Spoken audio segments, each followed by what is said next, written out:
자, 127쪽 보시면 이제 부동산 개발 자금 조달 형태가 있습니다. 사실 이거 아웃라인은 앞에서 다 잡았어요. 한번 볼까요? 거기 부동산 신디케이트 옆에 제목 뭐라 돼 있어요? 제목 옆에 지분금융.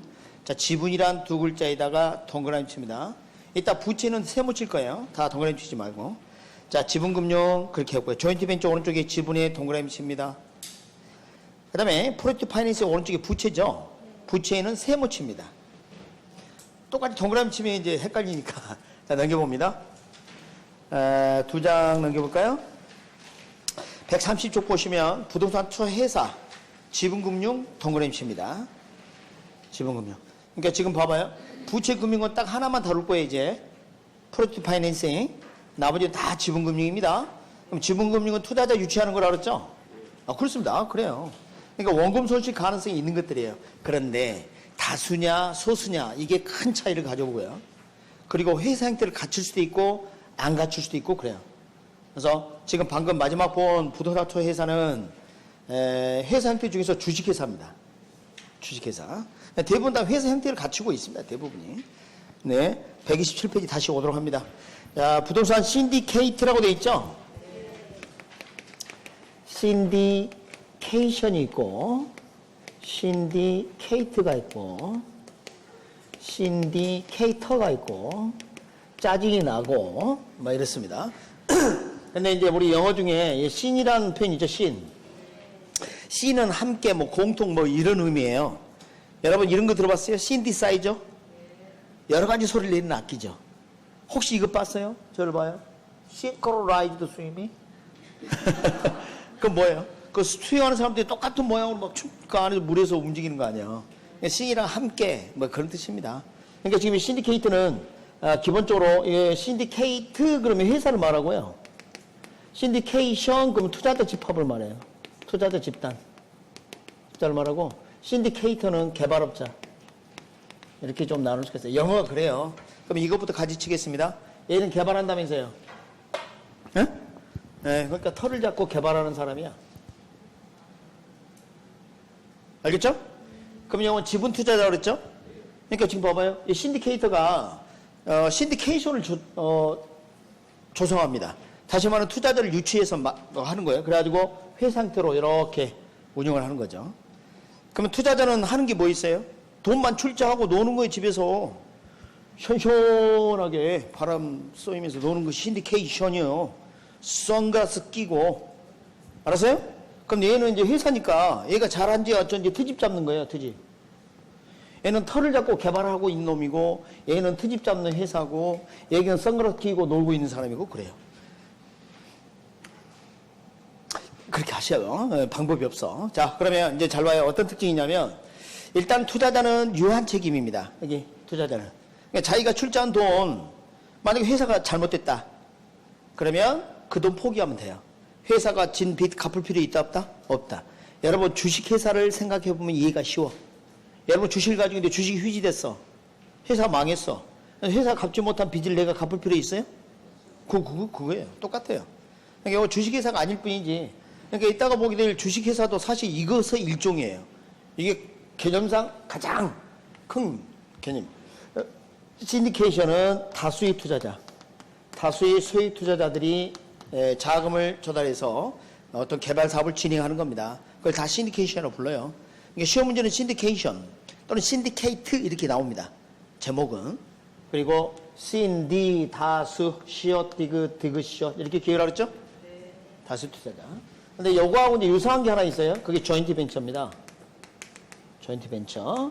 그래서 이것은 소수의 개인이나 기관 투자자들이 이렇게 하는 거예요. 벤처가 뭡니까? 모험 그런 뜻 아니에요? 모험? 여러분 벤처 기업 들어봤습니까? 맞습니다. 맞아요. 그러니까 예를 들어서 뭐 아이디어는 뭐 대단한데 자금력이 없는 뭐 어떤 뭐 중소기업이 있다. 그러면 이렇게 이제 개인은 좀 적고요. 기관 투자자, 회사들, 뭐 기관 투자자 이들이 여기다 돈을 대는 겁니다. 투자하는 거예요, 투자. 그러니까 공동으로 투자한 벤처 회사예요. 공동 벤처 회사. 벤처 기업입니다. 그래서 이제 그 기관 투자 대신 이제 회사들이 많이 개입을 합니다. 예를 들면 이제 뭐 현대 자동차 그 리막인가 하는 회사에 그 전기 자동차 그 제로백이라 그러죠. 100km 달리는데 몇 초 걸렸냐. 뭐 그게 아주 제일 빠르다 그래요, 그 차가. 뭐 그런 말도 있고 그러는데 하여간 전기 자동차에 대한 어떤 신기술을 가지고 있어요. 그래서 여기 투자하는 회사들이 많습니다. 뭐 리막 회사. 그런 게 이제 공동 벤처 회사 이렇게 볼 수가 있어요. 그러니까 여기 특징이 여기는 여러 투자자를 유치하는 스타일이라면 얘는 어때요? 소수. 조, 이렇게 합시다. 자, 조인트 벤처는 뭐? 소수. 그래서 신디, 다수, 조소. 이렇게 하도록 합니다. 신디, 다수, 조소. 자, 신디, 다수, 조소 요거 구분하는 문제는 아직 안 나왔어요. 그럼 지금 시험에 어디까지 나왔냐? 신디케이션의 투자자는 유한 책임이냐, 무한 책임이냐. 실적에 따른 배당 받는다 어쩐다 그거 구분할 줄 아느냐 그 정도 나왔고요. 그 다음에 제목은 나왔어요. 신디케이션, 조인트 벤처. 그리고 이따가 보게 될 부동산 투자 회사. 그 부동산 투자 회사는 주식 회사입니다. 거기도 다수의 투자자죠. 좀 이따 그렇게 하더라고. 자, 지분금융 두 가지 좀 살펴봤습니다.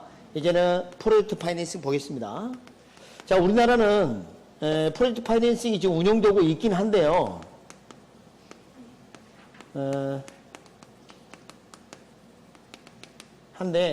다 부채금융이에요. 현재 출제도 부채금융만 출제했어요.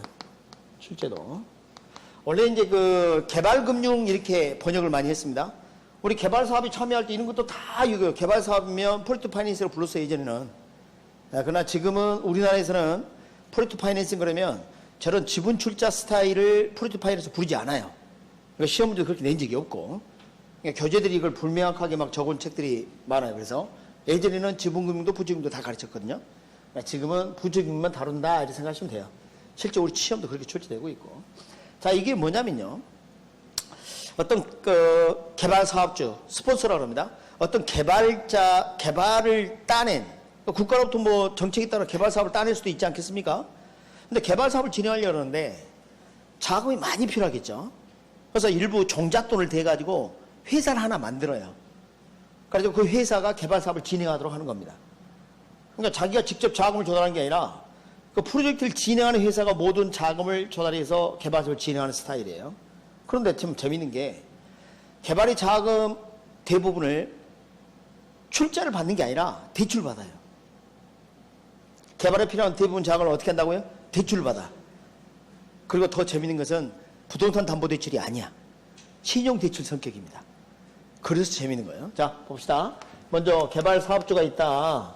그럼 이 개발 사업주는 대부분이 건설회사가 많이 이런 역할을 합니다. 뭐 K건설 이렇게 한번 해볼게요. 이들이 실질적인 소유주예요. 그러니까 정부로부터 뭐 개발 사업을 따냈다.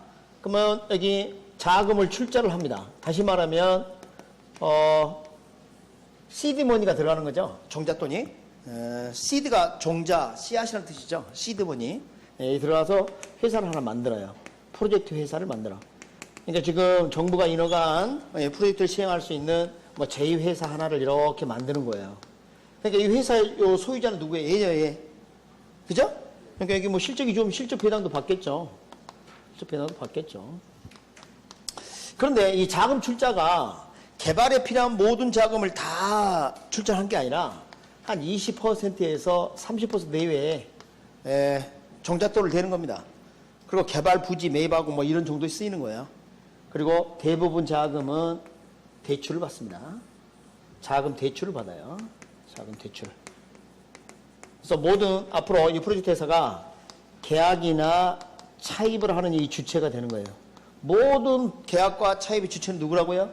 프로젝트 회사가. 그러니까 얘가 사업을 진행하는 겁니다. 자금 대출은 거의 70%에서 80%. 사실은 지금 이게 중요한 게 아니고요. 이게 중요하다는 거예요. 대출 받는 거. 개발 사업을 진행하기 위해서는 이 자금이 있어야 되는 거죠. 근데 이 자금을 대출 받을 때 부동산 담보 대출을 받는 게 아닙니다. 여러분 개발 부지가 확보됐지만 거기다 저당 설정한다 안 한다. 아까 신탁금융 배웠죠. 그거야. 그러니까 부동산 담보 대출 안 해. 안 하고 이 프로젝트 수익성, 그 다음에 사업 설비 자산 일부 이걸 담보로 이렇게 출제를 합니다. 여기서 담보란 말을 보고 무조건 저당 설정한다 생각하면 안 됩니다. 담보는 근거로 믿고 그런 뜻이지. 여러분, 신용대출은 신용을 담보로 합니다. 담보가 다 저당대출을 생각하면 안 돼요. 알겠습니까? 그래서 이 프로젝트 수익성이나 사업 소비자 담보로 무엇을 발행하냐면 회사채를 발행합니다. 회사채. 무슨 채? 회사채. 여러분, 회사채 이거 가지고 있으면 부채증권인데 나중에 뭘 받아요? 원리금 받죠. 원리금. 이야. 여러분, 그러니까 차용증서는 써줘요. 근데 부동산 담보도 아니다. 거기 봐봐요. 부동산 담보도 아니다? 아니다. 그럼 대출 받았으니까 지분금융이다, 부채금융이다? 부채금융이야. 그러니까 지분금융 아니다? 조심해야 돼요. 지분금융이라고 외우시면 안 돼. 그러니까 대준제가 자금 공여단 이렇게 이제 부르고 있는데 사실 대부분 금융기관이에요.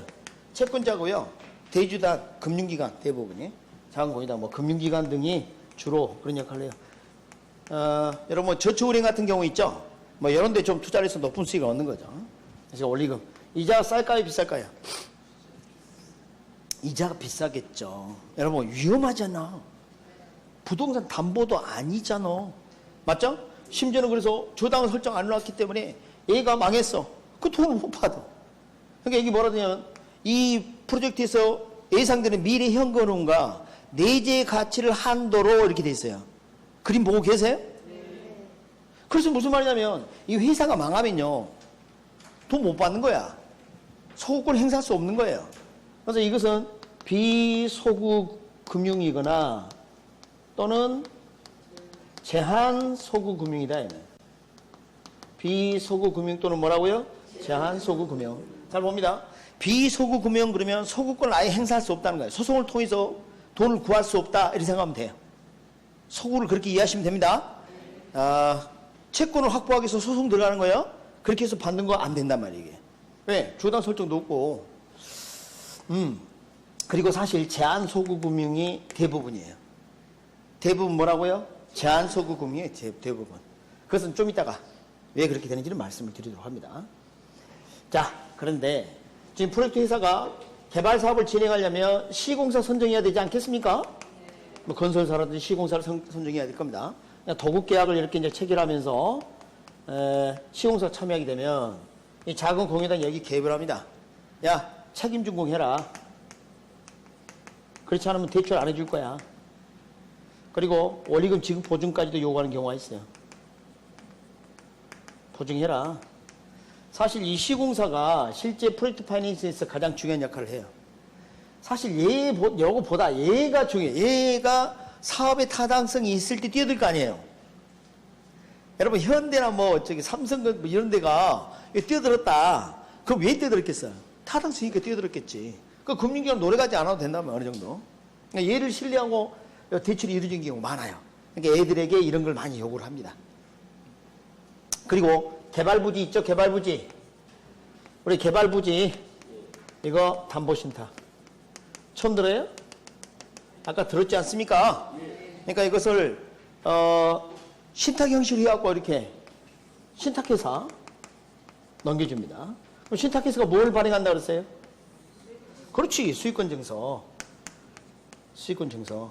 그래서 이 수익권증서는 이렇게 그걸 가진 자가 그걸 뭐 출자 대상을 쓸 수도 있고 매각할 수도 있고 막 그래요. 증서를 가지고 있어요. 여기다가 뭘 설정한다? 질권을 설정하고 사실은 대출이 이루어진다는 거예요. 자, 그래서 진짜 소구권이 없다 말하기는 그렇지 않습니까? 약간 보완이 됐죠? 그죠? 그래서 대부분 뭐라고 봐야 돼? 제한 소구 금융이다. 전혀 소구권 행사할 수 없다 이렇게보다는 약간 보완 장치를 마련해놨다 이렇게 보는 거죠. 자, 그리고 돈을 대출해 줬는데 잘 봅니다. 여러분 주택담보대출 받기 때문에 그 돈을 대출받은 돈을 어디에 쓰든지 금융기관이 관여해요 안 해요? 아니 그걸 가지고 도박장에 가든지 말든지 안 갚으면 뭐 하면 되니까 압류 들어가면 되죠. 그러나 여기는 저당 설정했어요 안 했어요? 부동산 담보가 아니죠. 어떻게? 그래서 그 자금을 함부로 쓰면 안 된다는 거예요. 봤더니 말입니다. 대출 받아가지고 공사비 우선 지출하지 않고 자신의 이익 배당 먼저 하고 막 그래. 안 되겠죠? 그래서 그것을 통제할 필요가 있단 말이에요.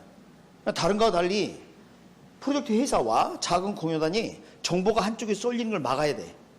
정보 한쪽 쏠린 걸 뭐라고 배웠어요? 정보의 비대칭성을 완화할 수 있도록. 그래서 독립적 결제계좌 에스크로 계정을 운영합니다. 자금 통제가 되도록 함부로 못 씁니다. 그래서 자금이 들어가고 나가고를 통제를 하기 위해서 저런 계정을 가지고 같이 관여를 한다는 거죠. 자, 이게 또 재밌는 게 이 돈은 그래서 누가 빌렸어요? 제2회사가 빌렸어요? K건설이 빌렸어요? 여기 봐요. 여기서 빌렸다니까요?